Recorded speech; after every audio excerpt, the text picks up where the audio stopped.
Hello friends, welcome to Lakshmi ఒలువులాస్ kitchen. నేను మీ లక్ష్మి. ఈరోజు వీడియోలో కూర వడియాలు ఎలా చేసుకోవాలో చూపిస్తున్నానండి. ఈ వడియాలు చాలామంది మినపప్పుతో వేరేగా, పెసరపప్పుతో వేరేగా చేసుకుంటారండి. అలా కాకుండా రెండు కూడా కలిపి చేసుకుంటే చాలా బాగుంటాయి. మనకి ఇంట్లో ఎప్పుడు కూడా కాయగూరలు లేనప్పుడు ఇలా వడియాలు కనుక రెడీగా ఉంటే చాలా ఈజీగా కర్రీ కూడా చేసేసుకోవచ్చు. మరి ఎలా చేసుకోవాలో చూపిస్తున్నాను, చూసేయండి. ముందు రోజు నైట్ వడియాలు పెట్టుకోవడం కోసం నేను ఇక్కడ 1 కిలో పెసరపప్పు, 1 కిలో మినపప్పు తీసుకున్నానండి. ఇవి రెండు కూడా పొట్టుతో ఉన్నవైతేనే ఈ వడియాలకి బాగుంటాయి.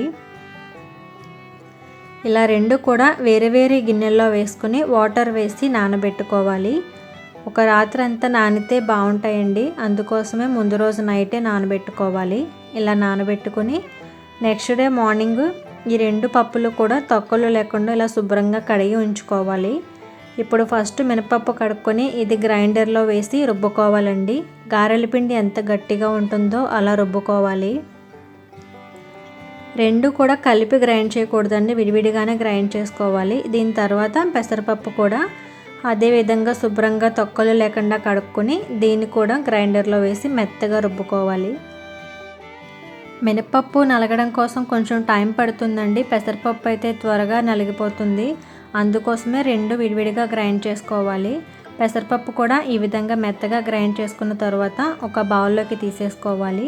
ఇప్పుడు ఒక మిక్సీ జార్ తీసుకుని ఇందులో అల్లం ముక్కలు వేసుకోవాలండి. అంటే 3 ఇంచు అల్లం ముక్క తీసుకుంటే సరిపోతుంది. అలాగే కూర వడియాలు కాబట్టి కొంచెం కారం కూడా ఎక్కువగా వేసుకోవాలి. నేను ఇక్కడ 50 గ్రాముల పండుమిర్చి వేసుకున్నానండి. ఈ రెండు కూడా వాటర్ వేసుకోకుండా ఈ విధంగా పేస్ట్ చేసుకుని ఉంచుకోవాలి.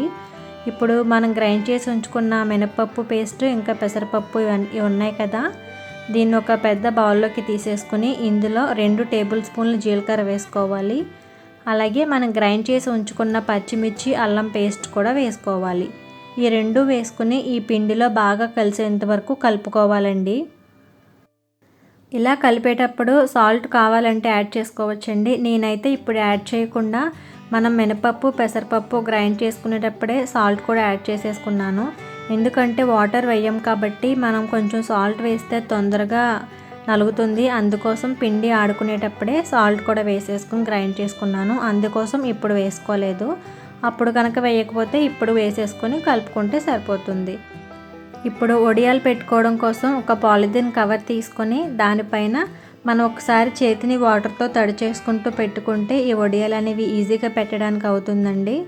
ఇలా అన్నీ కూడా పెట్టేసుకోవాలి. ఈ వడియాలు కవర్పై పెట్టుకుంటేనే ఈజీగా వచ్చేస్తాయి. లేదంటే మనం కాటన్ శారీ పైన కానీ పెట్టుకుంటే అవి తడిపి తీసుకునేటప్పుడు వడియాలు గుండైపోతాయండి. అందుకోసం ఇలా కవర్పై పెట్టుకుంటేనే చాలా ఈజీగా వచ్చేస్తాయి. ఇవి 2 రోజుల పాటు ఎండబెట్టుకోవాలండి. పెట్టిన తర్వాత అన్నీ కూడా ఈ విధంగా ఉన్నాయి. మీకు ఏ సైజు కావాలంటే ఆ సైజులో పెట్టుకోవచ్చు. చిన్నవి కావాలంటే చిన్నవి, పెద్దవి కావాలంటే పెద్దవి పెట్టుకోవచ్చు. నేను మార్నింగ్ పెట్టాను కదా, ఈవినింగ్కి ఈ విధంగా ఎండ ఎక్కువగా ఉన్న టైంలోనే ఈ వడియాలు అనేవి పెట్టుకోవాలి.